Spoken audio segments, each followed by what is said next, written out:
Salam dostlar. Bugün mən 50 testin ərzində düz yazmışam və buna görə də 5 dənə testi sizə başlamaq istəyirəm. İlk öncə biraz ipucu verim. Leksik və qrammatik çəkilişlər haqqında. Deməli, qrammatik çəkilişlər cəm, mənsubiyyət, hal, xəbərlik, zaman və s. inkar çəkilişlərdir. Amma leksik çəkilişləri isə ayırmaq üçün bəzən çəkilişləri ortadan bölüb maq artırmaq olur ki, bilək bu tam götürülür, yoxsa yarımçıq götürülür, yəni ayrılıb götürülür. İndi isə baxaq. Deməli, onu da qeyd edin ki, mən heç vaxt hazırlığa getməmişəm. Deməli, 3-dən başlayaq. Yalnız qrammatik çəkilişlərdən ibarət olan bəndi müəyyənləşdirin. Deməli, burada cavab edir.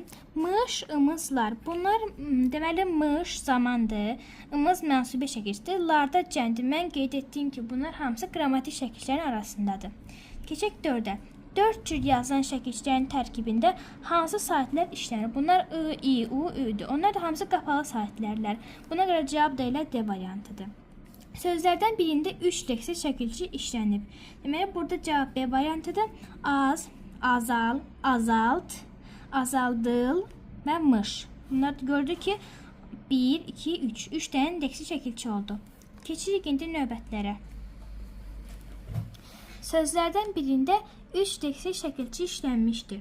Mən burada A variantıdır. Uç, uçur, uçurt, uçurdul, uçuldurmuş. Burada da yeni 3 dənə çəkilişi olan görə cavab elə budur.